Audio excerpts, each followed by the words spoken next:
نفسیات کہتی ہے اگر آپ خوابوں میں اڑتے ہیں آپ تخلیقی صلاحیتوں کے مالک ہیں۔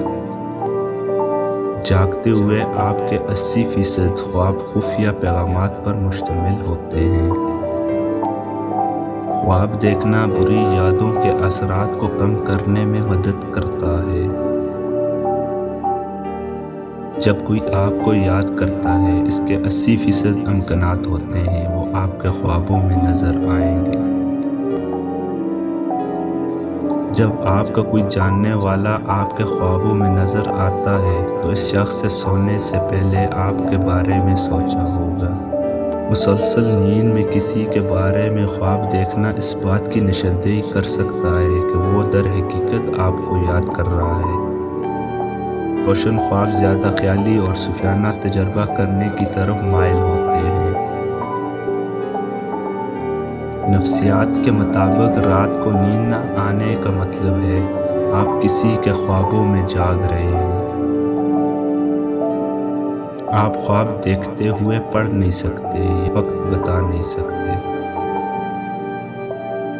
سونے سے پہلے آپ کا 90% دماغ ان چیزوں کا تصور کرنا شروع کر دیتا ہے جو آپ کرنا چاہتے ہیں۔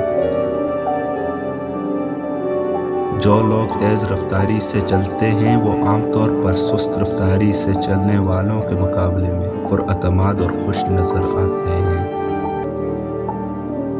آپ جس شخص سے پیار کرتے ہیں اس کے پاس سونا صرف ڈپریشن کو کم کرتا ہے بلکہ یہ آپ کے طویل عرصے تک زندہ رہنے میں مدد دیتا ہے۔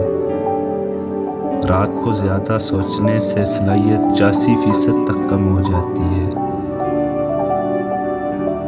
خواب چھپے ہوئے احساسات اور جذبات کو ظاہر کرتے ہیں کیونکہ یہ لاشعوری ذہن کی عکاسی کرتے ہیں۔ سائنسدانوں نے دریافت کیا ہے کہ اچھی نیند سے آرام کرنے والوں کے چہرے نیند سے محروم لوگوں سے زیادہ پرکشش اور پراعتماد نظر آتے ہیں۔ مطالعات سے پتہ چلتا ہے کہ جو لوگ ایک سے زیادہ تکیوں کے ساتھ سوتے ہیں وہ اکثر تنہا اور افسردہ ہوتے ہیں۔ آپ ایک رات میں 7 مختلف قسم کے خواب دیکھ سکتے ہیں۔ ہر خواب 1 سے 2 گھنٹے کا ہو سکتا ہے۔